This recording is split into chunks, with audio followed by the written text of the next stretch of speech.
एक बार की बात है, एक जंगल में एक चुड़ैल रहा करती थी जो कि देखने में काफ़ी डरावनी लगती थी। वह लोगों का मांस तो खाती ही थी, पर उससे ज़्यादा उसे लाल टमाटर पसंद थे।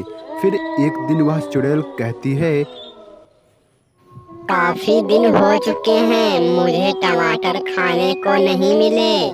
टमाटर का नाम लेते ही मुंह में पानी आ जाता है। कितने स्वादिष्ट टमाटर होते हैं।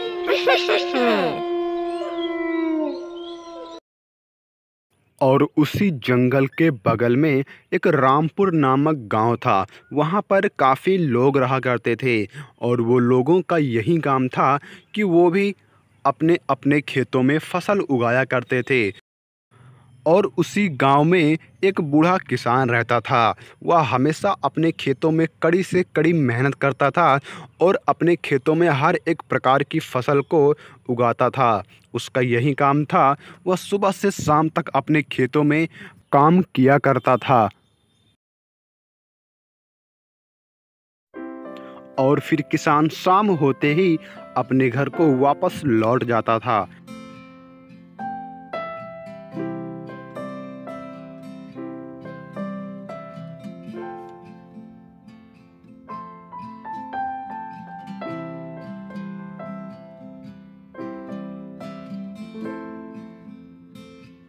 एक बार किसान की पत्नी कहती है कि हर बार अपने खेतों में अलग अलग प्रकार की फसल की जाती है, पर इस बार टमाटर की खेती करनी चाहिए। तो किसान कहता है, हाँ हाँ, टमाटर की ही खेती करूँगा, क्योंकि इस टाइम टमाटर काफ़ी महंगे बिक रहे हैं। और फिर किसान अपनी पत्नी की बात मानकर अगले दिन से टमाटर की खेती करने लगता है। धीरे धीरे करके उसके टमाटर के पेड़ काफ़ी बड़े बड़े होने लगते हैं और फिर उसमें से फल काफ़ी निकलने लगते हैं। और फिर जब किसान के पास काफ़ी टमाटर हो जाते हैं तो वह उनको एक टोकरी में भरकर मार्केट भेजा करता था और उन्हें बेच बेच कर अपनी ज़रूरतों को पूरा किया करता था।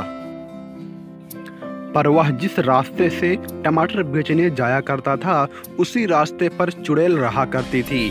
फिर एक दिन अरे, इतने स्वादिष्ट टमाटर की खुशबू कहाँ से आ रही है? चलो देखते हैं, शायद आए बगल ही कहीं टमाटर की खुशबू आ रही है। कितनी अच्छी खुशबू आ रही है।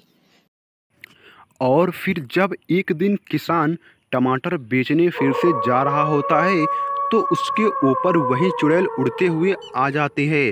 पर इस बात की खबर किसान को बिल्कुल भी नहीं है कि उसके ऊपर चुड़ैल है। और फिर चुड़ैल देखते ही देखते किसान की टोकरी और टमाटर दोनों को गायब कर देती है और खुद ही गायब हो जाती है। किसान यह देखकर बिल्कुल डर जाता है और वह अपने घर आ जाता है। तो उसकी पत्नी पूछती है, टमाटर कहाँ हैं? तो फिर किसान कहता है, अरे मैं क्या बताऊं, रास्ते में वही टमाटर चुराने वाली चुड़ैल मिली थी। उसने मेरा पूरा टमाटर चुरा लिया। अब मैं क्या करूं?